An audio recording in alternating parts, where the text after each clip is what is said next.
Alô, alô, terráqueos. Estamos de volta. Tô aqui no bairro do Bexiga, a rua próxima, do lado da 13 de maio, tá? Vim aqui no estúdio, estamos voltando a tocar guitarra, cantar. Assisti a casa do amigo meu. Quem foi no bar do Tony, que fica na periferia de São Paulo aí, quero agradecer pelos abraços e tal. O show não era só meu, mas os caras fizeram tocar lá. A gente conseguiu tocar umas 4 músicas inteiras, tal. O projeto de vida não é esse, foi uma diversão, certo? Projeto de vida é outras coisas.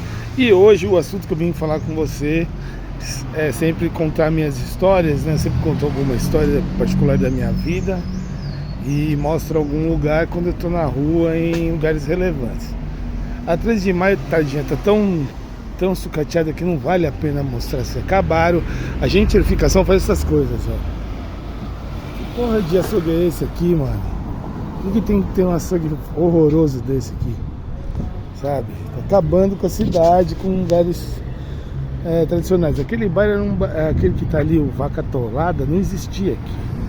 Pô. Esse era um bar tradicional, um botecão tradicional como aquele ali, ó.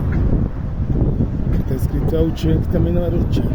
Esse era um point da galera do metal, dos headbangers, dos punks, dos anos 80, dos anos 90.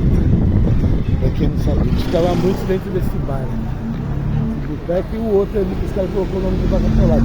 A 3 de maio é essa aqui, ó. Não vale muito a pena eu dar ênfase, porque ela praticamente é uma rua morta, né? Ela não tem mais significado real, cultural em São Paulo. E a minha pauta do assunto de hoje, que eu vim falar com vocês, ela vai além da cidade, ela vai além dos conceitos que trouxeram os malefícios que nós estamos vivendo hoje, né? E que até antes que eu cresci com esses malefícios, né? Que é o quê? A pauta de hoje eu quero falar sobre conservadorismo, os conservadores, né? E sobre a conservação também.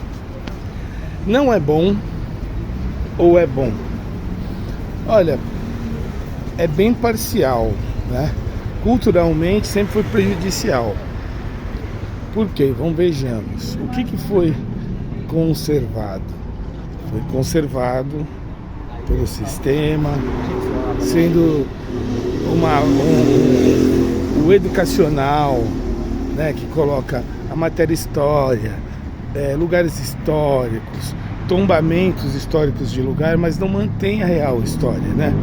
Por exemplo, assim, se você estudar muito dentro da teologia, se você estudar muito dentro e longe do que se tem, não no que chega à mão pelo Estado, pela escola, pela faculdade, se você for além disso, você vai descobrir que mais de 80% que é colocado é uma fraude manipulatória para que se tenha um condicionamento das pessoas e uma resposta desse condicionamento, para que essas pessoas sejam controláveis, né?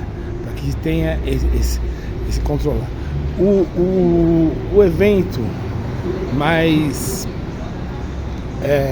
atual que eu posso mencionar e que mostra isso literalmente de uma forma bem fácil é a pandemia do Covid. Porque, veja bem, nós tivemos uma pandemia de Covid, e nessa pandemia de Covid, o que nós tínhamos? Um monte de gente doente e um monte de gente faleceu. Durante esse período aí, a gente encontrou dificuldades de socialização, dificuldades sociais de todos os tipos, de todos os termos, de todas as qualidades que a gente pôde ter. Morreu muita gente E mesmo assim não houve um luto posterior a isso. Houve o quê? Muita tristeza e muita decadência. O número de flagelo social quadriplicou. A sociedade não se modificou em quase nada, tá? Alguns que estavam acordados modificaram o jeito de vida, o modo de vida. Hoje em dia nós temos muita gente mais querendo aproveitar a vida, viajando. Existe uma cultura muito grande de motorhome, de morar, viver na estrada. Isso aumentou muito, as pessoas ficaram muito enclausuradas, né? Mas no contexto geral elas voltaram para o mesmo pão e circo que as levou praticamente à beira da morte. Ou seja, acreditando numa estrutura governamental guiada a um pensamento comodista de que tem que existir líderes, mestres, organizadores para que as pessoas pudessem seguir como real democracia, né? Eu não estou aqui fazendo um favorecimento da filosofia anarquista, da cultura anarquista a qual eu vivi até hoje, apartado na minha mente, nos meus comportamentos e indiferente do que o comportamento dos que socializaram comigo, né? Por exemplo, assim, depois da pandemia eu não tive outra escolha pessoal a não ter uma visão mais minimalista da vida, porque a minha estrutura familiar foi embora minha mãe, foi embora minha avó, e não existia outro meio de viver. Era uma mudança de ciclo perpétuo. A morte ensinou, morreu. Então, com isso eu aprendi que a gente tem que ter mudanças de ciclo e eras que são perpétuas. Por exemplo, eu não tenho mais 40 e poucos anos, eu tenho 50 anos. Então, quer dizer, é uma oportunidade que vem com algumas missões, né? A regeneração do meu corpo já não é a mesma. Eu já sinto o baque de muitos anos de destruição feitos por prática de esportes de alto rendimento, por abuso de noitadas, de festas, enfim, de toda a prática que eu pude fazer que era organicamente destrutiva para o meu corpo. E isso, com 50 anos, se tornou mais notório que com os 40, que já estava se tornando. Com 30 anos eu não senti muito isso, porque a prática de esporte era muito intensa. Então eu senti bem pouco. Tem gente que sente mais, isso de organismo para organismo, né? Mas aqui nós não estamos falando sobre a fisiologia, né? Agora, adentrando ao assunto lá que foi colocado, que é o conservadorismo, eu já nasci numa sociedade que era conservadora. Casamentos, amazias, namoros, monogamia era uma prática normal, natural e ordem decorrente de vida, né? Não tive outra instrução sobre outro meio de vida, né? De poligamia e tal. Ouvia-se falar que os árabes, ouvia-se não sei o que, mas era tudo soava como piada. Aqui é Brasil. Isso foi colocado pra sério.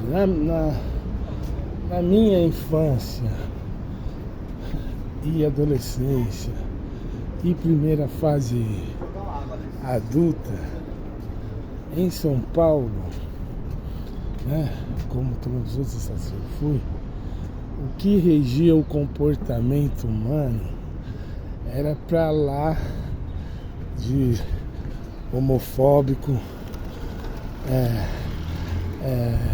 parofóbico, né? Que tem fobia de pobreza, era tudo isso misturado num caldeirão conservador do que seria ridículo, do que seria feio, do que seria inaceitável, né? E por isso eu tive uma instrução que me levou a muito tempo a procurar um caminho que não era um caminho que se adaptaria ao meu comportamento, ao meu jeito de ser. Por quê? Por indução, por condicionamento, por dezenas de motivos que foram instituídos desde o meu primeiro contato educacional na escola lá. E até a parte que eu cheguei ao curso superior e, enfim, tudo que eu tive contato que foi educacional levava a ser essa a condição adequada para se viver. Eu tentei esse padrão por dezenas de vezes, né? Eu tenho vários filhos, não sei se eu mencionei aqui em outros vídeos, 4 deles já estão em fase adulta, não tenho contato pleno porque isso eu já falei aqui. O Brasil, as mulheres brasileiras têm uma cultura de alienação parental e não são punidas por esse crime, não são julgadas por esse crime e mal são denunciadas por esse crime. E os filhos não têm consciência estrutural do tamanho da perda que é, porque culturalmente o homem é visto de uma maneira inadequada quando ele é um hétero cis. Ele é colocado num barril onde, vamos colocar assim, 90% dos héteros cis são uns monstrinhos ou uns puta de uns monstros que fazem mal mesmo às mulheres, ok, mas e aí, o que se faz com os outros 10%? Que fosse 2%. Eles pagam junto pelos 90%. Então, quer dizer, isso é muito crítico. Foi se tocar em sexualidade e mudar a visão de sexualidade, vamos colocar bem assim, de 15 anos pra cá, 20 anos pra cá, quase. Porque antes disso, o conservadorismo, né, com a monogamia, estrutura de casamento, sociedade conservadora, todo aquele conceito que você já conhece de família, igreja, religião, enfim, trouxeram um atraso vivencial gigantesco pra gente.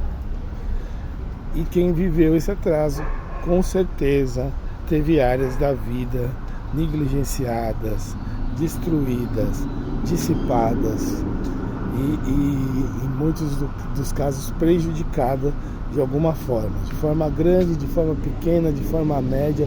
De alguma forma, essas pessoas elas saíram prejudicadas, né? Então isso é um fato.